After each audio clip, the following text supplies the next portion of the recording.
it goes from fun to wow in Lobo mode. Lobo mode's transmission in auto is super aggressive, dude. It's hitting the downshifts like crazy. All right, so I'm John. I'm Nick. I'm Al. And we recently drove the brand new 2025 Ford Maverick Lobo. And today we're going to give it a full review. Let's get to it. What if I told you there was a small truck that's just as satisfying as a Subaru WRX to rip down a back road? This is the Ford Maverick Lobo, and this truck has just lit my world on fire. I'll explain what I mean. Track use only. Manual.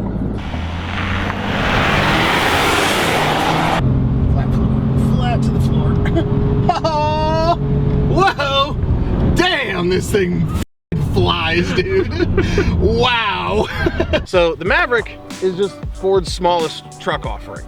It's based on the compact chassis of the Bronco Sport. It's got a 2-liter turbocharged engine, and it's got, front wheel biased all-wheel drive system. This has the additional aspect of the Lobo though, is they've given it the torque vectoring rear diff from the Ford Focus ST. It also has a sport tune suspension, the front brakes from the European spec Focus ST, and the steering rack from the Ford Kuga, whatever that is in other markets.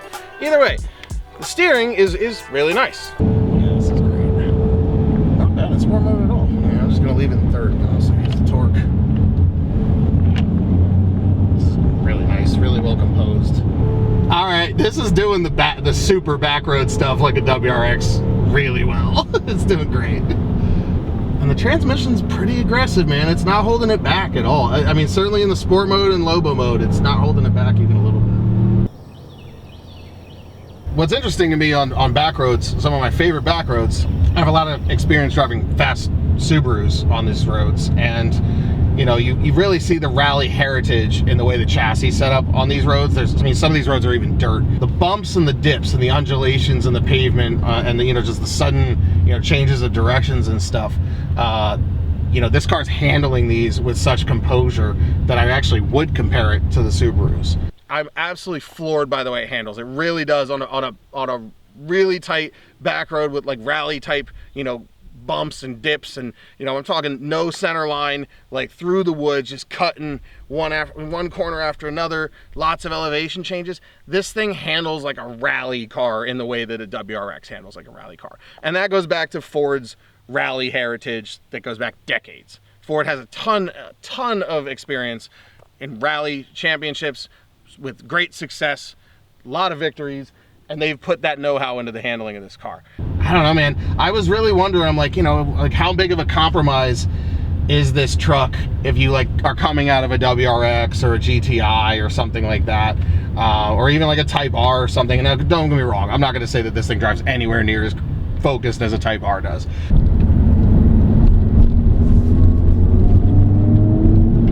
But if you're somebody in life, right, life catches up with you, you gotta sell the sporty car because you need the truck for whatever reason, or you really just want the truck for the style, or life changes.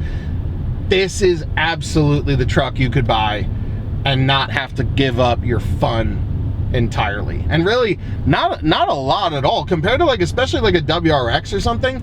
I mean, unless you're like hell bent on the manual, but if you're going to this from like the CVT WRX, I'm becoming less and less convinced that you're giving anything really up at all in terms of the total enjoyment of bombing your favorite back roads and stuff. Don't get me wrong, it's definitely a heavier car than the WRX, a few 100 pounds heavier, but in exchange you get a truck, right? You get all the usability and practicality of a truck. This is a car that can get, would you get 37 miles per gallon on like an open highway? A WRX can't do that.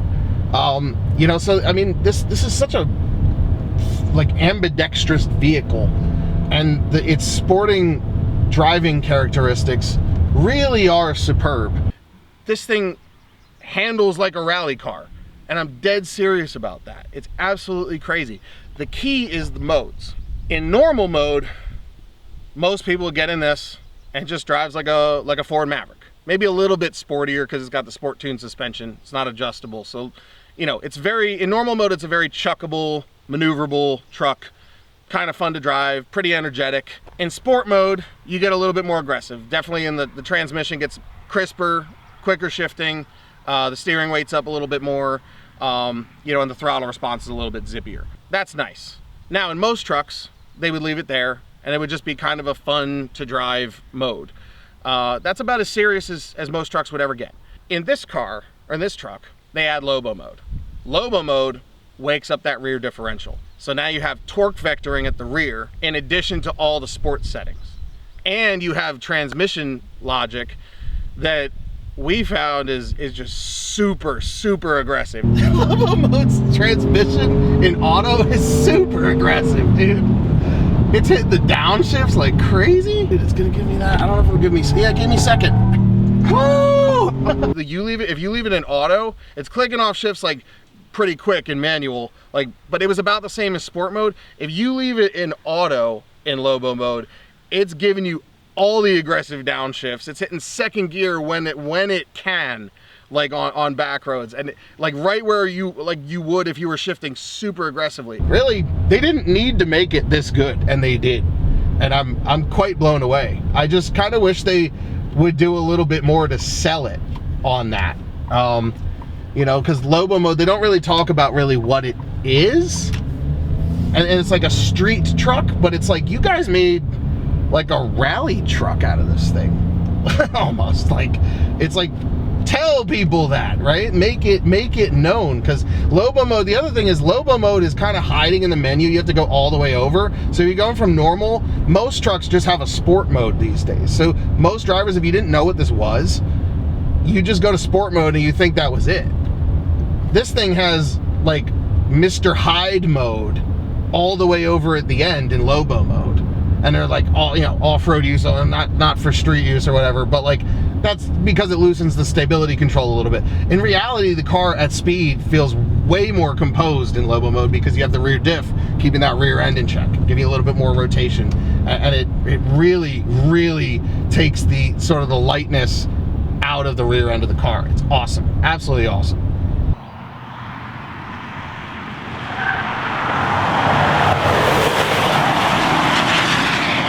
Yeah, if you find a WRX on a back road in this thing, you can definitely scare the crap out of them. This thing has the ability to absolutely stay with a WRX if you're a decent driver.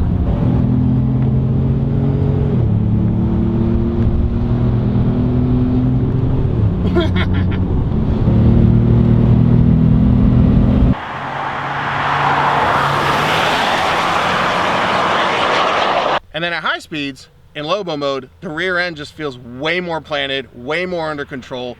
It's just so much better. This is this car's party trick, and you have to go through corners pretty aggressively to experience it. But oh my God, this thing is, from a dynamics perspective, this thing is so much better than you would ever expect by looking at it. I mean, I'm absolutely floored by the way it handles. Wow. Man, that comes alive. That's pretty good. That turns it from like a kind of good handling truck to a, whoa, this thing can kind of do that. Wow. Sport mode versus Lobo mode, you can definitely feel the difference in the back end. It's definitely way more stable, and it rotates better in Lobo mode. You just have a lot more confidence in it, in what the back end's doing versus sport mode. Sports is nice, but it's sporty. Lobo is really where you get that extra sauce. One of my favorite stretches in the area. It's just a little bit too early.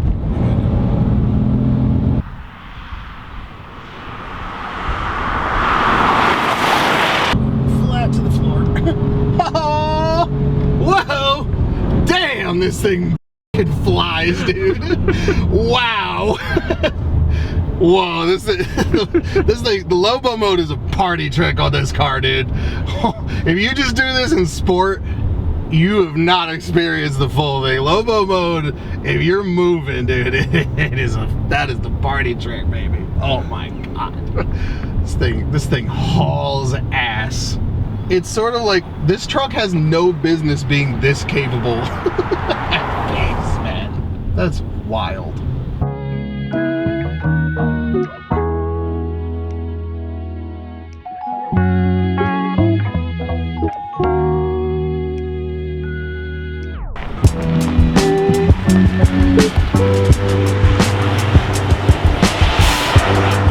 So one of the other things that's so crazy about this car to me is the Jekyll and Hyde nature of it between modes. This thing drives like in normal mode. It's super chuckable. It's like a small car, just like drives really smoothly. The transmission logic is awesome. It gives you, you know, when you ask it to go a little faster to pass somebody or to make a light, or so, like I had to make a light on the way home, and I just gave it just a little bit, and it gave me a quick downshift, got it in the torque band, we got through. Not a huge amount of drama, not upsetting anybody, just super smooth, super well done. Ford's calibration in this car, in both normal and then the craziness that's Lobo mode. But just the normal way, like I'll say, this truck doesn't seem to sacrifice being a Ford Maverick in order to be a Lobo, right? You still have everything that's great about the Ford Maverick, totally livable, awesome, and then it just has this crazy Mr. Hyde mode in Lobo mode that just unlocks a level of dynamic satisfaction that you typically would only get in like a hot hatch or a WRX or something like that. So this is very much a one-car solution, you know, and it's something that, you know, if you have people, you know, if your in-laws are up your ass or something about like, oh, you need to grow up, this is one you could buy. And, you know, it's like, yeah, you drive around and, you know, everybody's like, oh, look at him, he's all sensible, he got a truck finally, and then you got the Lobo mode for yourself, and you go light the back roads on fire and have a great, great time.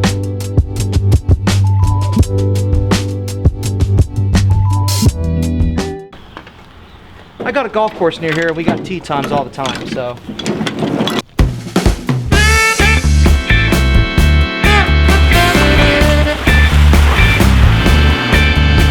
Well, welcome to the Jersey Shore. Al Davis here for the HonJazzz Rolling Podcast. For the next week, Ford has graciously loaned us a brand new 2025 Ford Maverick Lobo. So we're gonna give you a quick tour on the outside, and then we're gonna see what the bed can handle. Gorgeous looking rims. You've got 19-inch wheels on these. It's a really nice look. Ford really decided to go for broke on this. The other Maverick models are a little bit less flashy than this one is. Ford wanted to make this more into a street truck kind of idea instead of just a regular pickup truck. Street trucks were a big deal in the mid-1990s when I was a little kid. They were in magazines all the time. They were kind of the talk of the town. By the early to mid-2000s, the trend kind of gone away, but there were still groups of people doing it. So Ford decided, as a homage to the 1990s street truck scene, the Maverick Lobo was born. It's only got about a 5-foot bed. You could fit me in that bed, and I would fit pretty well. Manual tailgate. Not that difficult to open up and close. I got a golf course near here, we got tee times all the time, so. There's a ton of space in here for golf clubs. You could probably fit 3 sets without even breaking a sweat into the back of a Maverick Lobo, or any Maverick for that matter, M310. Also known as my hand truck. And you're gonna get dehydrated. You're gonna get hungry. There's loads of room in here for, let's say you're one person going out to the course, you got a couple of friends going along with you. Mavericks come with the option of having a dealer-mounted tonneau cover. You can have a bed cover, hard cover. So there's plenty of space in any Maverick, but a Lobo would look especially nice going out to a public course. I'd probably strap this down, but there's tons of room in here for a couple of other items as well. Snow shovel will fit right in, tailgating grill will fit right into here. There's tons of space in the back of these Mavericks. I'm not even straining to close the tailgate. You've got some eye hooks. You've got a couple of other pieces here to tie stuff onto. So there's plenty of different ways to keep things from flying out of the bed. And if you're security conscious, you can always order this with a tonneau cover to keep prying eyes out of the bed. We have a factory trailer hitch that I almost missed. Look at this. This could tow tires if you want to take this to a track. This could tow motorbikes, and if you want to put a hitch on the back to tow a couple of bicycles, no issue. With some tie downs, this will fit very, very well. You could probably fit one bike in the bed, a couple more on the hitch. Throw the tonneau cover on it, and you're done. Definitely made for someone who's more active. This is definitely the kind of vehicle you could fit a bunch of sporting equipment into, go to the local park, maybe go for a bike ride somewhere. For as much as people think of a truck like this that's not designed for truck stuff, this is definitely not the kind of vehicle that is going to be a problem if you want to go do any kind of recreational activities. There's no real issue with that. But with all that said, I think it's time that we go for a drive.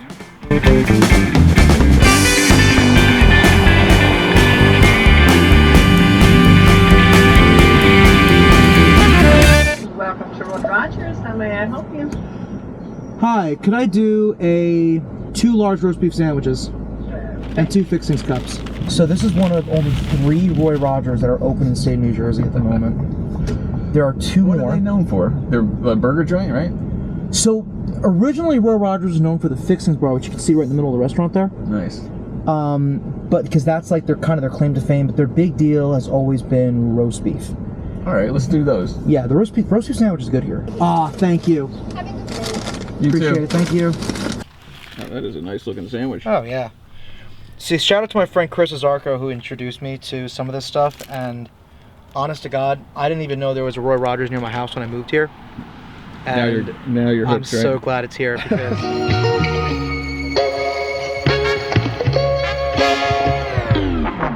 For such a small truck, this HVAC system is pretty powerful. We actually had to turn it down a little bit when we were driving it around earlier. They're not that expensive, they're pretty affordable, which I like about this because right now with prices of most regular cars and most regular trucks going through the roof these days, to find something that has this much equipment on it for low 40s is pretty refreshing. Could use a little more space, but if you're buying a Lobo for space, you're buying the wrong car. I love the lines on the front. Ford even changed the grille badge to black from blue, which they usually have, to sort of make this truck feel a little more special to their everyday buyer. It does feel a little out of place on dirt today, but honestly, it's a pickup truck. If you're using it to have it valeted at the local restaurant, in my opinion, you're making a mistake. You're supposed to use one of these. It's a pretty usable truck, all things considered. Probably not great for contracting, but for almost anything else, this is 90% of the truck that most Americans will need. It's basically a sedan with a bed, not a bad thing at all. It'll go through the snow without much difficulty, and it looks great. I'm gonna do an overtake, see what this thing does. Mid-range, it's an FX4 package. It's a nice one. Oh, it's an XLT, okay, so middle of the road model. Nice. It's got plenty of punch, although mid-range, I'd say a little bit lacking, but it's not bad. It definitely has to kick down. It does. It definitely has to kick down. Remember, it's only a 2-liter 4-cylinder with 250 brake horsepower, and it's a pickup truck. It's gonna need a little bit of extra encouragement from your right foot.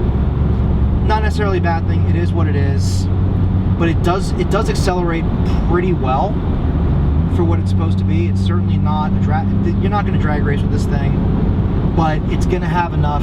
It's gonna have enough power to get you onto the highway and get you moving.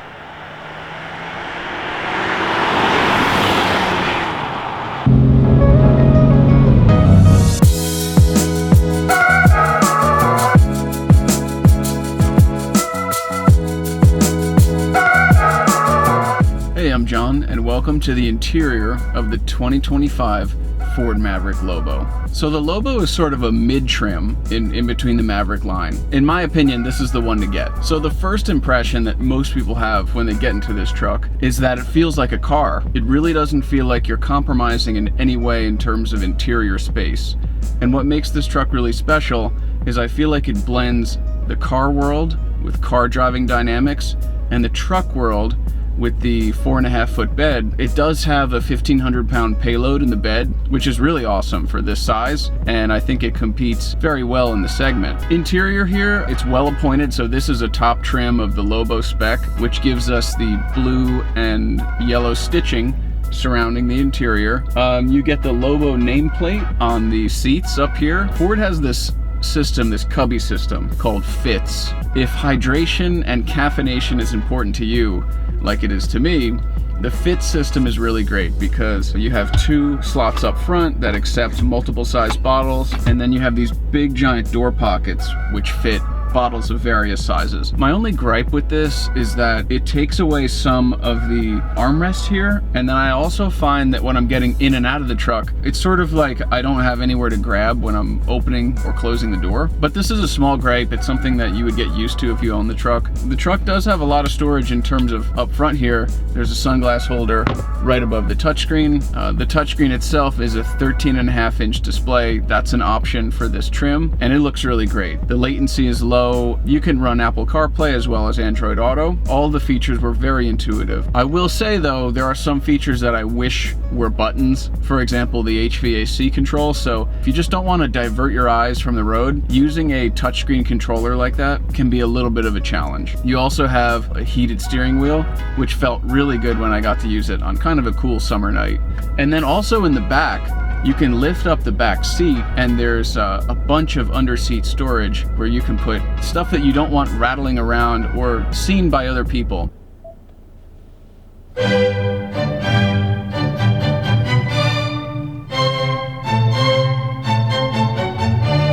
The audio system is a Bang & Olufsen sound system. B&O, they're known for a few things. Number one, they're known for being very high-end at times. They're known for their industrial design. So all of their speakers, if you look at their home audio line, they're all really beautiful, uniquely made. Back in the 80s, they're known for their automatic turntables, which are really beautiful as well. It's sort of a sleek Danish-style design that has really stood the test of time. And I really appreciate their products. And I like seeing that kind of brand at this level of vehicle. In terms of sound system wise, this isn't at the same level that B&O has for their, let's say, Audi A8. That's a whole different kind of a level of sound system. But comparatively, at this level of car, having a B&O system in it is great. And I think compared to other models in the range, this system is very good in comparison and may be class leading actually for this size vehicle, this level of price. Eco mode. So eco mode, I used eco mode. I actually got incredible fuel economy. I did a highway run and I took it up to New York City. So I went on the New Jersey Turnpike, which is about 50 miles. I got over 37 miles to the gallon. And again, this is EPA rated, really nowhere near that. Just so you know, as a real world test, this vehicle can really exceed the EPA ranges that it's set for. Now, this was at sea level, basically. New Jersey is basically sea level with that turbo engine, that helps. So the seating material in the Maverick Lobo is called Ford's ActiveX material. It's also on the steering wheel, and it feels really good. It's a durable material. It works well in a truck setting. Easy to clean is sort of the name of the game with that kind of material. Probably good if you have kids or you're prone to making a mess while you drive. Then yeah, go for it. Go for the ActiveX. The shifter itself is a rotary dial, which I wasn't initially crazy about, but I got used to it. It's your standard park, reverse, neutral drive setup with a M for manual in the middle. And that's how you get from the paddle shift mode to the standard drive mode. There's a Pro Trailer controller right at your fingertips. So let's talk about some of the safety. What I really like is this front-facing camera system. You can hit a button right on the dash and it engages a front camera as well as the other cameras that surround the vehicle, creating a stitched 360 top-down image. This is super useful for parking. You can see how close you are to the front end. The 360 view is super helpful, in my opinion, for parking within the lines. If you're someone who struggles with parking within the lines at a grocery store, that's super helpful. Another system that's really helpful, I didn't wind up needing this, thankfully, but it does have a pre-collision assistance with automatic emergency braking.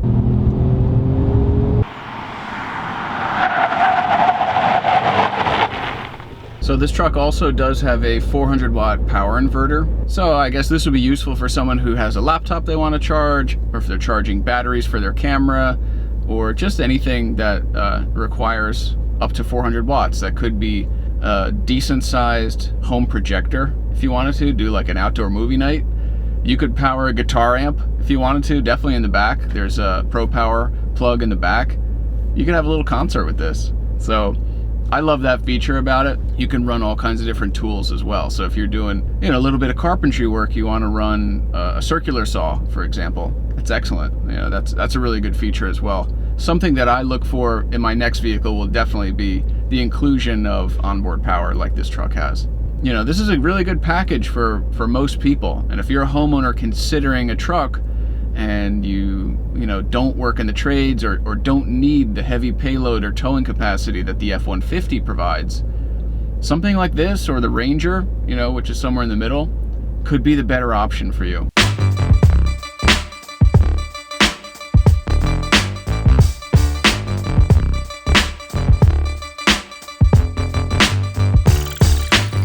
This truck, as it looks, like from the outside, you would never guess that it had this type of aggression and this type of performance competency. But like, it's almost like it would be fitting of an RS model if they made that the way that this transmission shifts in Lobo mode. But they've given it that. So my issue though is they haven't really sold it as what it is, because it's so competent and so alive at a high pace on the road. But you look at it, we haven't had one person the whole time driving around. Not one person has been like, is that the Lobo? Like, nobody knows, nobody cares, because nobody knows. They haven't made a big deal about this truck compared to the amount of technical stuff they've given it to drive so damn well. That's the one sort of criticism that me personally has, who's somebody, as a car enthusiast, I like to have the one with the little badge that says, I'm not like the normal NPCs that drive the base Maverick. I'd like to have they go on in the interior, blue and yellow, nice stitching. It's great, but it doesn't carry to the outside. There's just this little black badge on the fender that says Lobo. Nobody's gonna notice that. Then you have these optional wheels, which are awesome, aero discs. I wouldn't want to have the car without them because it's the most distinctive aspect, of the exterior of the car. But the rest of it just looks like a normal Maverick. And we know Ford knows how to do this correctly because they've done the Raptor. They've done a brilliant job with the Raptors. I don't know if we need to go that over the top, but I'd like to see at least the amount of spice that like a GTI has. Thinking, take the blue accents that are in the interior, bring it to the grill, make a couple of those little stripes on the front grill. Make those blue, give it a little Lobo badge, maybe with like a wolf head or something. This is me coming from the Mopar world, Hellcat. This is a wolf, dude. Just as cool. So give it a little Lobo with a wolf head, That's what we want. And then yes, give me an optional graphics package like you do with the Bronco Raptor, right? Where you can get on the back side of the truck where it would just say Lobo, wolf head. In blue, in that nice electric blue, maybe with some of the yellow accent, maybe that's too much, but at least the blue. That would just tart this thing up and make it super fun. They're missing the fun appearance side of it. For me as an enthusiast, that the way it drives, if you're into that, it'll sell itself the second you try it out. Yeah, just you have so much more confidence in the rear end with Lobo mode. Woo! Dude, this thing is unshakable. Why is it this good? Why is this car this good? For something that looks so pedestrian, this has no business being this capable. But I think a lot of people who are car enthusiasts, we want that superficial aspect too, so that people the little bit of the curb appeal, the head turning, like, oh, I know. Now, there's ways to tell. The grill is unique, the wheels. But other than that, to everybody, it's pretty much, especially if you're moving past, you can't really see the wheels. There's no way to tell it's a Lobo. Most people don't even know what a Lobo is. This thing just needs a little bit more spice on the outside. And I think Ford's got to give it that. So that brings us a little bit to the money. There's talk that with tariffs, that these might increase in price a little bit to the tune of as much as $8,000. The base price of this car, I believe, is about $36,000. And it goes up to about $42,000, $43,000. This one I think is $41,000, almost $42,000. Look, the average transaction price of a car right now is around $50,000. So we're under there. And it's priced right in line with a WRX. And that's why I compare it so heavily to the WRX. The WRX, the higher spec ones are actually closer to $50,000. So at the current pricing, this is actually more aggressive than a WRX. And if you need or want a truck at all, you're not really giving anything up.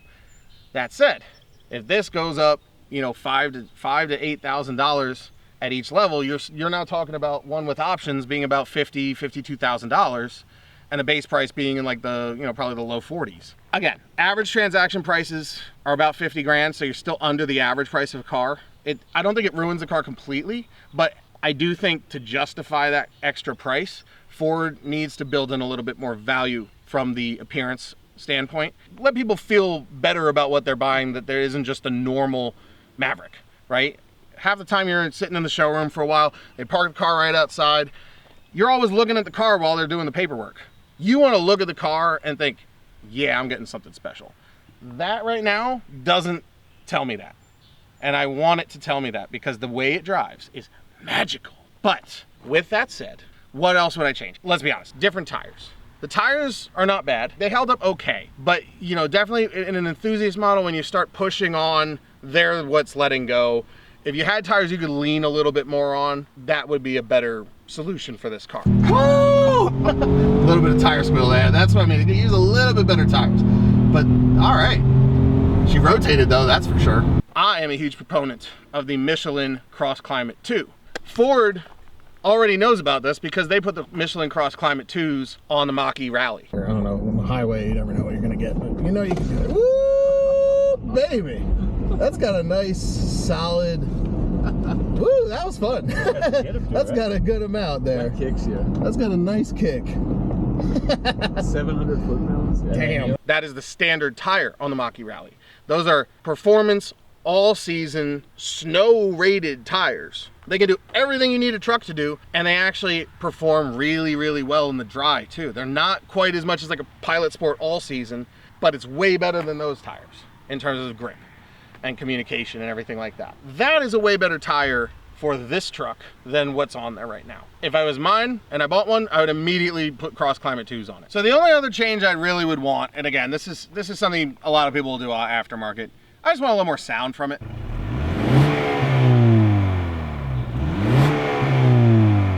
Honestly, little catback exhaust would fix the sort of lack of sound. It has some augmented sound through the stereo. I don't know if they're piping up a real sound or if it's sort of created, but either way, you can tell it's coming through the stereo.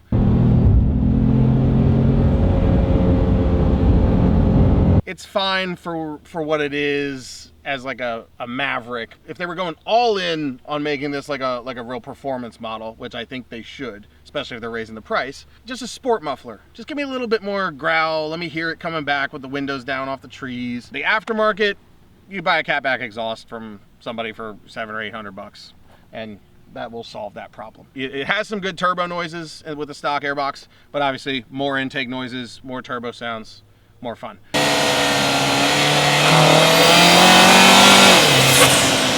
Other than that, I mean, I think this truck has the stuff that is really hard to do underneath, and the way it handles is amazing. I mean, the engineers must have had an absolute field day making this car handle the way it does in Lobo mode.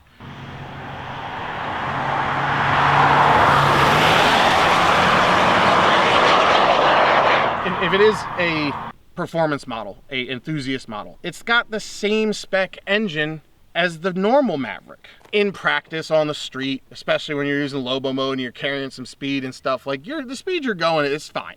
It actually is fine. And yes, there's like Cobb tunes and stuff, and I think you can get them up to like 300 wheel horsepower or so with like E85 or whatever. It has some tuning potential, but I also happen to know that they have other versions of the same or a very similar engine that make like 270, and it's like, this is the performance model. So Ford, let's put the 270 version of this in, and yes, I know in the boardroom they're like, but it'll step on the Ranger's toes. Guys, the performance Ranger is the Raptor. That's 400 horsepower. Nobody is going to not buy the Ranger if they need the Ranger's size and stuff over this, right? This is the fast Maverick.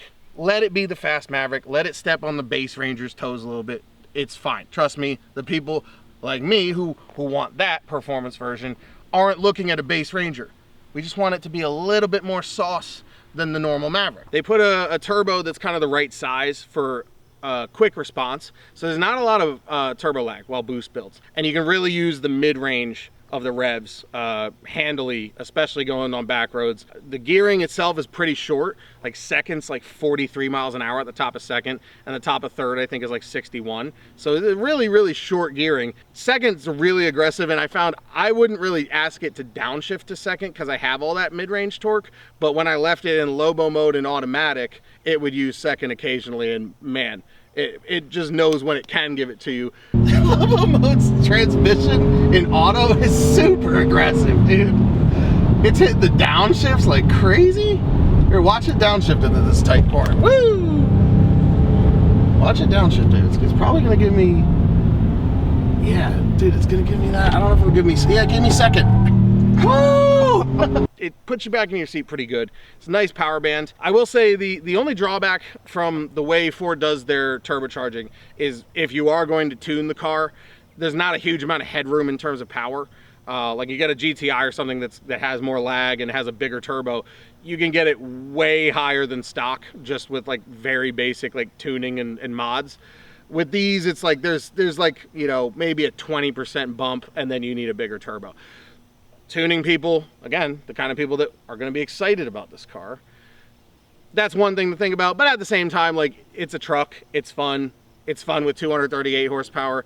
It would be really fun with 300, like, you know, and maybe one day if this segment were to take off, maybe one day we would see a Lobo RS with the Focus RS motor, 350 horsepower, and that would just be wild. But they definitely have, I will say, at least they have an amazing platform that they could do that if they ever thought there was a market for it.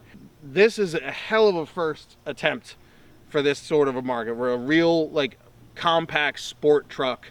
I would call it, like, not a hot hatch, but a hot truck, right? Where it's like, you're compact. It's similar things you get from, like, rally-style cars or hot hatches, just in a small truck. It's amazing. Well done, Ford. Great execution. I just want a little bit more spice, a little bit more power for the Lobo. That'd be good. That's all I need, just a little bit more, and we'd be right there. But that's just me. Again, well, in the podcast side, we're going to talk about it. We have some difference of opinions, and that's what you get here on HonJazzz. Difference of opinions. And with that said, let's go get into the fun and function score.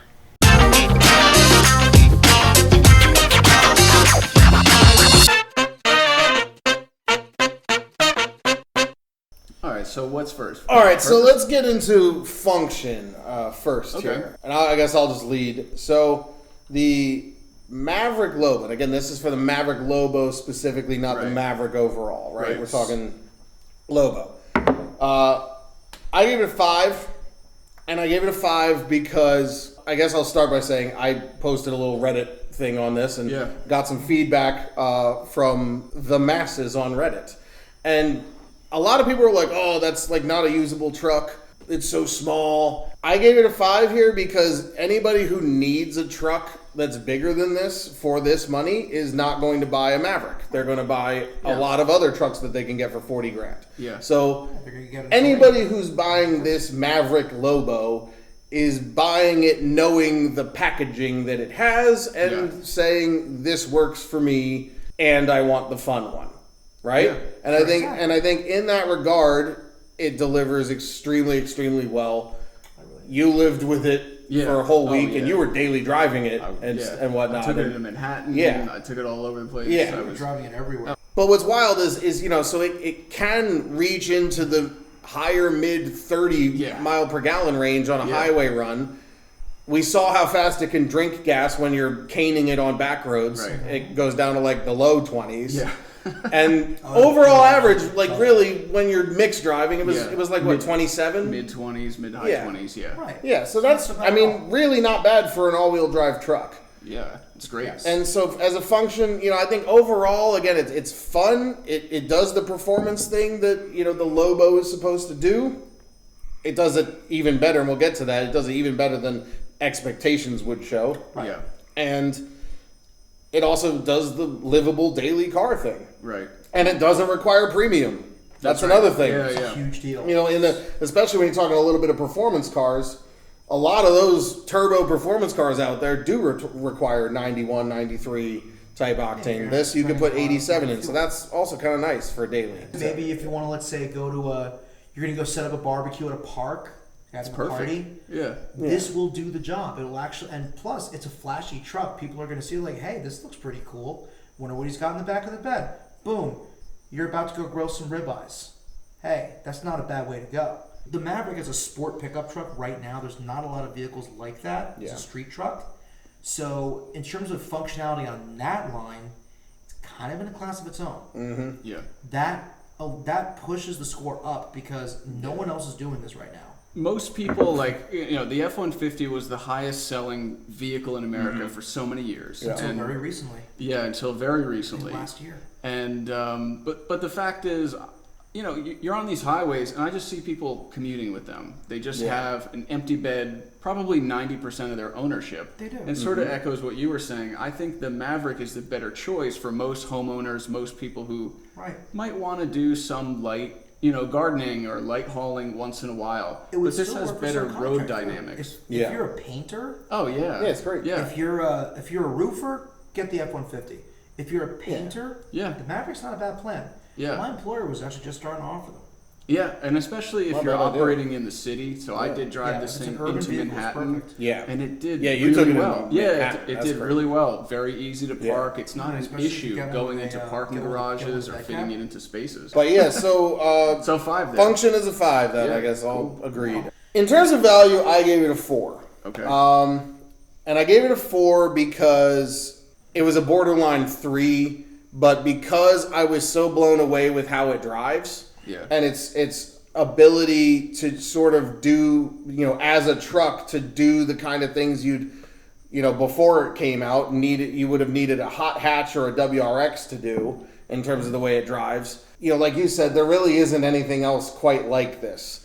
And it's priced right in the same tier as a WRX. It's like almost exactly the same price. Yeah. It's so hotspot price. Yeah, and so to argue that you don't get what what you're paying for with this, I can't argue against it. No. Do I think they're going to hold value really well? Well, that brings me to some of my criticisms of it is, while this is a very, very capable vehicle, Ford isn't really marketing it that hard. And when you look at it, the truck we had, did anybody ever notice it?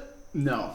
And that's the thing is, so it's a hot performance model, but you wouldn't know it by looking at it, and you wouldn't really know it by the way Ford's been marketing it. And that's kind of my criticisms is I don't think it's cool to have a vehicle where if you know, but if nobody knows, they just don't sell. And I think that's kind of the issue I have. It's the coolest thing about it, and it's also its biggest drawback. And so, but I think still given that, I almost went to a 3, but I gave it the 4 because in the end of the day, it's actually a really good value for what it is when you take it in context with, other sporty vehicles and the fact that if you want a truck coming out of a cool car, like a sporty car, like a GTI or something, or a WRX, this is kind of your only option if you want a fun handling truck. What do you think? So I actually gave it the same score again for different reasons. It's a 4 out of 5 for me on value. Okay. So if I remember correctly, John, this truck's retail as tested was about $42,000. Yes, exactly. Now, $42,000 sounds like a lot of money. When you consider where we are in the economy right now in the world, 42 grand is a pretty good price for this thing. Considering it does give you, and as Nick is going to get into later, oodles and oodles of performance. I did a couple of good Highway jaunts in it around the Garden State Parkway and found that it was very agreeable in sport mode because I didn't go in Lobo mode, as we all know. At the same time, it does offer you tons of practicality. There's a lot of room in this thing. You can definitely, here's the thing, if you've got kids, this is a family car, period. It will carry the kids, it will carry everybody, plus the dog, if you have a dog. It'll do what you ask.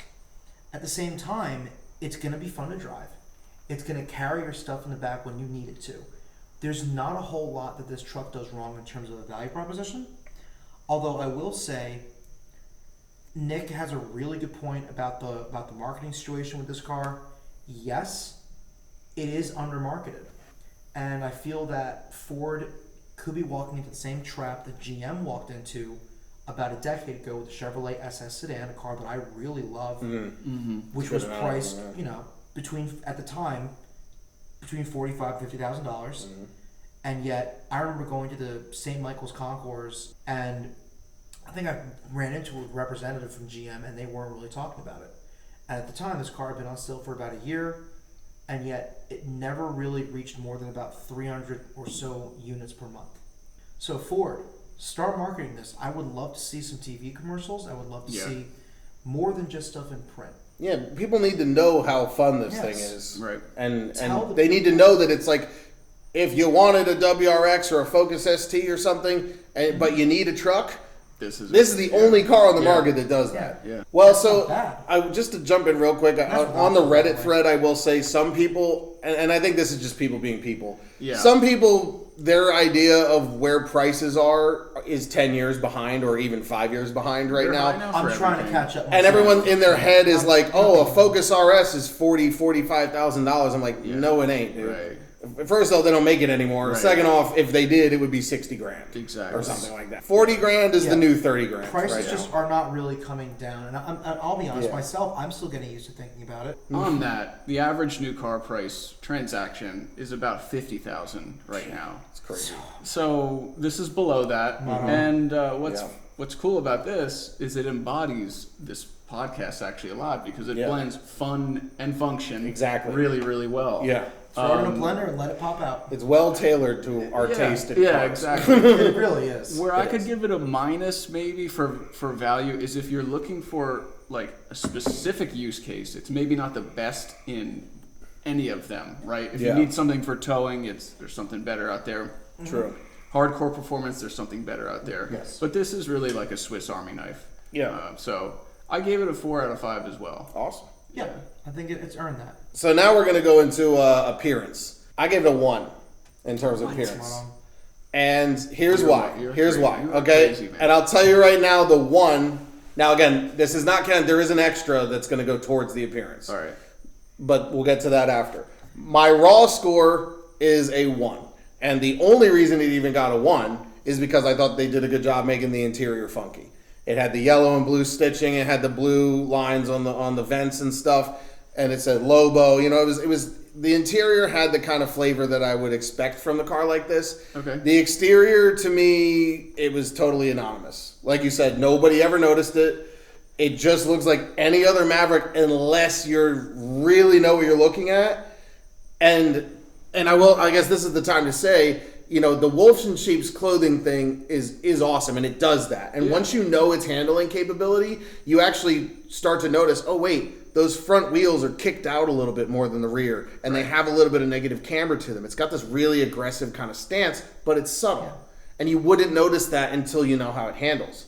But once you see it, you can't unsee it. It looks really cool. But man, it just, you know, it just You looks. gotta look for it. And again, if it was the blue, it would get a point for that or something. yeah. But Right. you know, this was gray. This had, you know, black wheels and stuff. And for me, there's a huge opportunity here to at least have an appearance package like they have with the Raptors, where it would say Lobo with like maybe a little wolf icon or something like that on the side, and use the blue and yellow from the interior, like Lobo. Give it a yellow And- pinstripe. Yeah, yellow pinstripe or blue pinstripe, or you know the grill has, you know, these strakes. Take one of those spots, strakes and make it blue and say Lobo, like little, Yes, like right there. like a GTI does with the little red, you know, Yeah. not like over the top, but I would at least kind of like what Dodge did with the Omni GLH back in the day. yes, exactly, They and gave it just enough just touches enough make to look set it special. apart. But you know, and I think they should offer it as an option. I'm not saying every Lobo should say Lobo on the side. I'm saying it should No, be, no, I you know, a agree. $1,500 option like it is, you know, in the base Raptor level has on the some Raptors.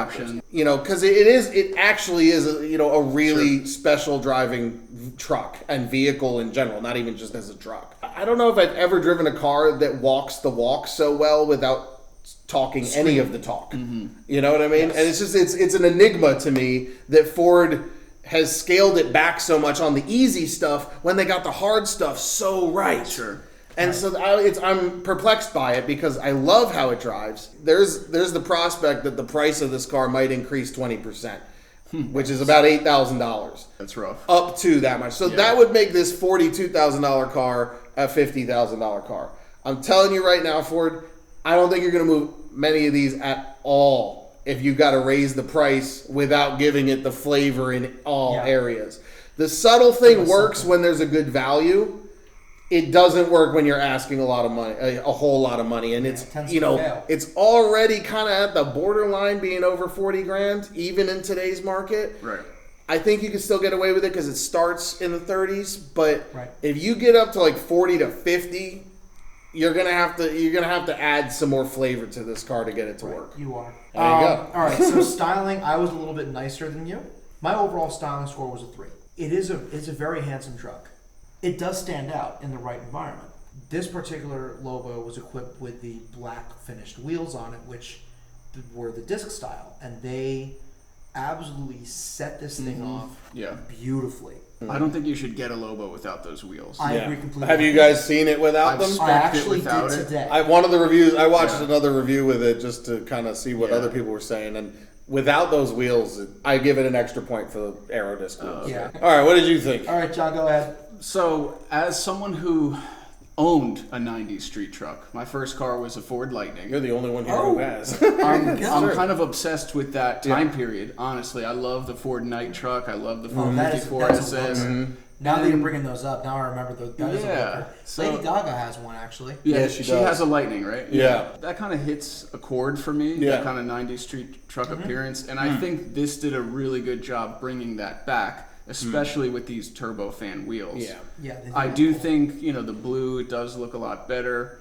And I'll kind of argue with you on the appearance package a little bit, because I want to be unbiased here. I am a sleeper fan. I love cars that are understated.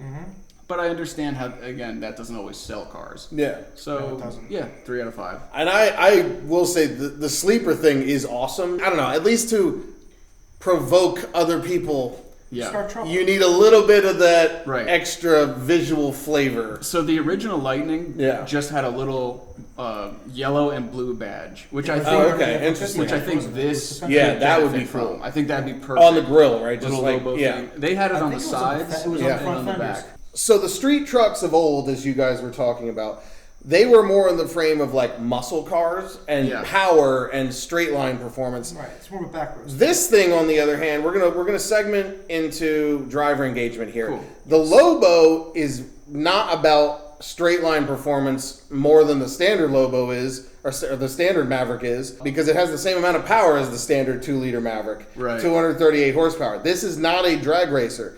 This street truck is taking a different approach than the street trucks of old, in that this is a handling bandit. Yes. And I mean straight up rally-inspired dynamics in the way that you would get from a WRX from Subaru. That sounds bold. When I said it on Reddit, people were like, no way, blah, blah, blah. There's no... Dude, I'm telling you, there's a Jekyll and Hyde aspect here. The way that most people would expect this truck to drive is the way it drives in sport mode, where you aren't getting, it does everything. It makes the transmission more aggressive. It makes the throttle response more aggressive. It already has a sport tune suspension. It's not adjustable, so it already handles good. If it didn't have Lobo mode, I would have given this a 3 dynamically. Lobo mode brings it to a 5. The reason I say that is because what that rear differential does with the torque vectoring, the way this thing corners, the way it rotates, the composure of this chassis over bumps and dips on a rally type back road pavement. We're not doing the dirt, but some of the roads around here are like almost a rally stage, just paved, and some of it even not. But this thing, these are the roads we drove. I used to drive my STI on all the time. I'm driving this thing on these roads. I know them really, really well. The way this thing is handling is unbelievable. It's unshakable over the bumps and dips and varied pavement. It's able to carry speed in the same way a WRX is. So its backroad pace is absolutely on par with what you'd get in something like a WRX. Now, on a racetrack, WRX is a little lighter, a little bit more powerful, but only a little bit. It's like 270 horse versus 238. Like, it's in the real world, that's not like night and day difference. If you come across a WRX and you're in a Lobo, it will come down to the driver. It absolutely will come down to the driver. Good point. If you're slightly better than the guy in the WRX, he ain't gonna lose you, and you might even get around him in a Lobo. That's how capable this car is. And not even talking about racing and contests. The simple fact is, this is, buying a truck normally was a major compromise. If you were into fun cars and, performance and sport driving, I know a lot of people who had to sell WRXs and GTIs and stuff. To get family cars. Yeah, to get a truck. Yeah. And most of the time they wind up with a Tacoma, and they've literally cashed in their fun card. It just isn't fun in the same way that a WRX is fun or a sports car is fun. This is. And this is the first street truck that we've really seen that actually has this type of like hot hatch or rally inspired handling to back it up. Yeah. And Lobo mode, it just is the next level. In low speed corners, you feel it rotate much better. In high speed corners, you have a stability at the rear end turning in that you just don't have in sport mode. It just takes it to the next level dynamically, and I couldn't get enough of it. I mean, this is a car you literally could have a great time just going out and attacking back roads with, and in Lobo mode. And it's a totally serious experience. And the way that the transmission shifts is also crazy. It gets ultra aggressive. Yeah. And I'm talking when you're in automatic in Lobo mode and not shifting manually. It's I hitting. didn't have a chance to experience. I was going to put it in Lobo mode and I didn't because I was on the It's not something you'd experience much in a straight line. Like to experience it, you really have to corner hard with it, which I'll talk about in a minute. That's also a drawback. But Lobo's like super aggressive in the way the transmission moves, like track level aggressive, to the point where it was hitting aggressive second gear downshifts. Second gear only goes up to 43 miles an hour in this car. So, we're dipping to like 37. It's giving me second gear. And when I was driving in manual, I would have just left it in third and rode the torque. Right. But this thing's giving me second in automatic. It was wild. It's letting you ring it out. Yeah, it's absolutely wild. And then when you try to drive it normally, it's like downshifting aggressively to a stop sign. So I actually found myself like Lobo mode is a real, genuine performance attack mode. Right. When you want to drive kind of sporty, you don't need to be in Lobo. Lobo's too much. Which is, funnily enough, what I was doing. It's too much for casual. Like when we were filming the rolling shots and I needed more response, I wasn't touching Lobo mode. I was in sport mode. Yeah. And for most, if you're like sporty, kind of fun driving, sport mode's the right mode. Lobo is like, I'm going to attack this specific set of road, and then you're going to turn it back off when you're done doing that, when you come into town. But the dynamics of this car, I give it a 5 because of Lobo mode. It would have been a 3 if it didn't have Lobo mode, if it was just sport. But I was so blown away by the way this car drove. It's absolutely, if you need a truck or want a truck, this is a WRX rival. Bonafide. Right. It's not even, I wouldn't even say it's handicapped. It's only handicapped maybe by the tires. Cheers to that. It's the tires could use a little work, but it is absolutely awesome. L'chaim to that. Now, one last little caveat is going off of the limited saleability aspect. Yeah.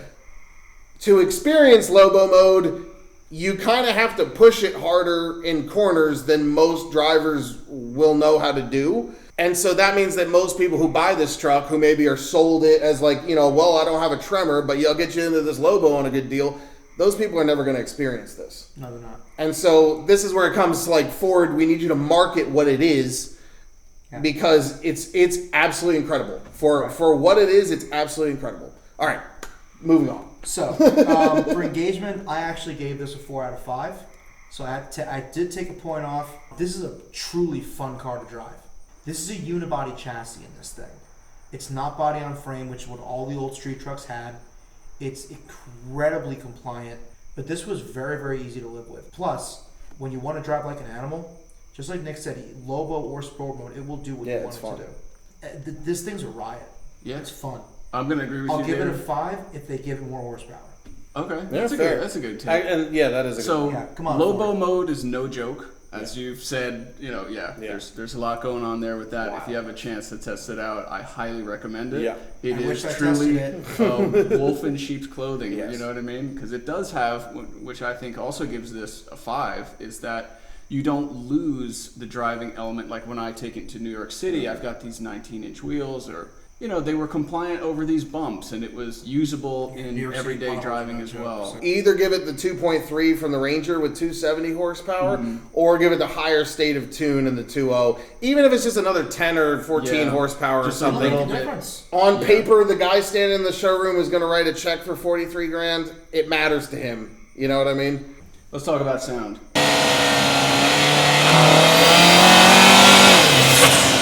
Sound-wise, I give it a 1.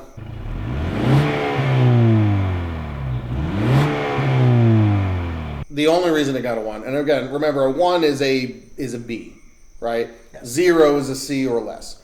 Yes. I gave it a 1 because of a combination of genuine turbo noise, which was nice, and they did give it a little bit of augmentation to the sound it makes through the speakers.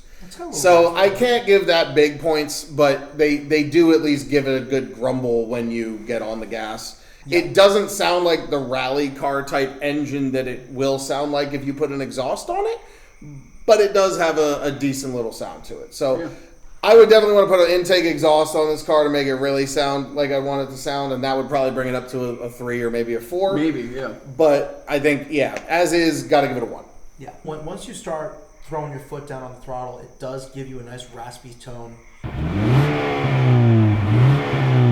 It is very quiet from the outside, but it doesn't sound too bad from the interior. Yeah.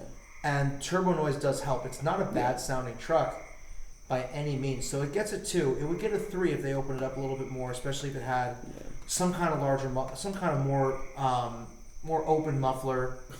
God, that moth is really good. There we go.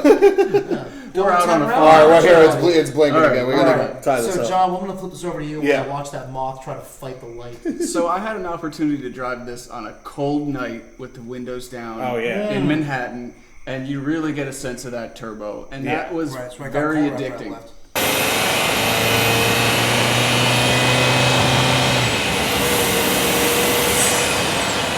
So exhaust-wise, there's really not much to be spoken about in terms of the exhaust, but I love those turbo noises. Yeah.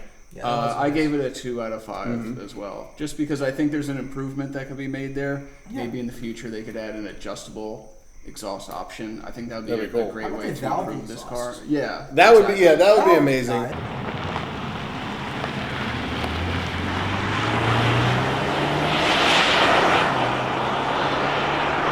Cool. Any extras? All right, for me, just the extras of the wheels. Okay. I give it, to the appearance. It did score an extra point for the rims. I gave it an extra point because I love the 90s street truck aesthetic. I want this to make a comeback. I want to see if GM answers. I want to see if Dodge answers.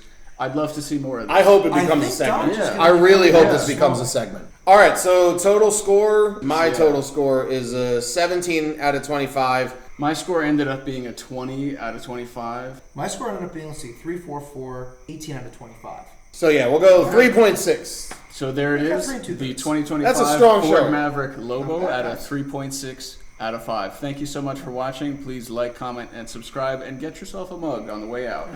Please take care. And shirts. And shirts. We got it all. Check it out below.